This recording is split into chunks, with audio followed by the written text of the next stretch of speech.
All right, we do have an update to that breaking news that we've been following for you since yesterday. We're talking about the plane crash over in Galveston County. So we have learned they were looking for that sixth missing person, and less than half an hour ago, we know that they did recover that body. Our Karys Belger is joining us now live with the latest. I know it's been a long day for all those emergency personnel looking for that person. It certainly has. They spent the majority of the day, beginning at 7 o'clock in the morning, looking for the remains of Lieutenant Commander Luis Terrones.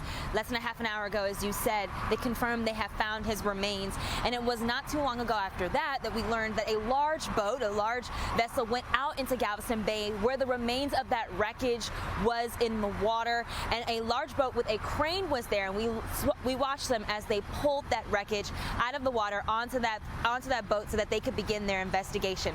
All throughout the day, we saw the Coast Guard helicopter flying overhead. There were boats with the Galveston County Sheriff's Office. We had the Texas EquiSearch here. We also had local and state authorities who were also helping with the search. It was really all hands on deck as people tried to find the remains of Lieutenant Commander Terrones. And I want to mention that we have been getting a few more updates throughout the day. So all members of the Mexican Navy who were on board that plane were killed.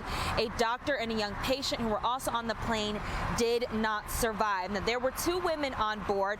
One who was a woman who was a companion to that patient, Julia Araceres Cruz Vera. She was a companion of the patient. She was taken to the hospital. So was Miriam de Jesus Rosas Mencia, a nurse.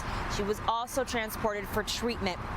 Now, one member of the Mexican Navy, Lieutenant Commander Luis Terrones, as I mentioned, they were looking for him throughout the day, but that flight was part of a medical mission with an organization called Mishu and Mao IAP, and that's a nonprofit. They specialize in taking pediatric burn patients to local area hospitals. In this case, Shriners Children's Hospital, Galveston, is where that patient was supposed to be admitted, we understand, and unfortunately, as we know, that crash took place. We did receive a statement from Shriners. They said they were not able to give out that much information because that patient was not admitted. But now we are in the beginning stages of the investigation. That's now going to start now that they've started pulling that wreckage out of the water. Back to you.